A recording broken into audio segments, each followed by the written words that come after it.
See this? This is kind of going to be a new thing that I'm doing, and I'm reviewing books that I have just laying around. So this book, it's called Move Your Bus by Ron Clark. Interesting individual. What it teaches in summation is exactly what's on the back. There are people who run for your business. There are people who jog. There are people who walk, people who ride, and then there's the person that's driving.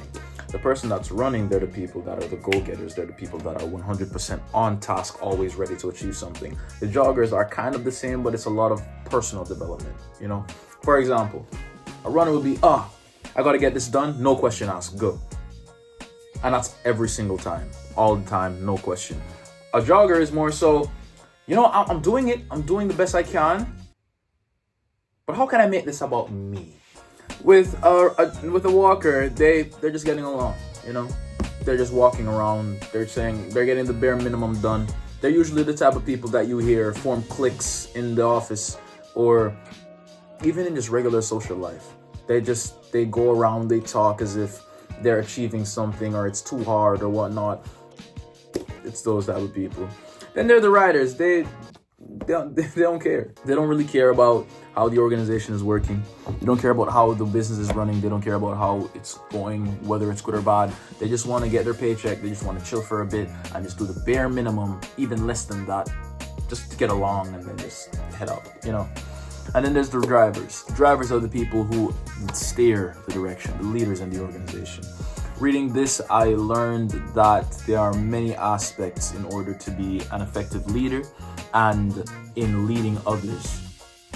And when understanding this in a corporate setting, in a school setting, in any type of setting, you eventually realize that it's more nuanced than it is straightforward. For example, you can't say, I'm gonna just fire you easily and find somebody else. In specific organizations, that isn't really gonna work because of all of the paperwork, bureaucracy, and whatever, right? What you can do is ensure that you build up the people that you know are going to succeed and let the others just stay back there because they really don't matter.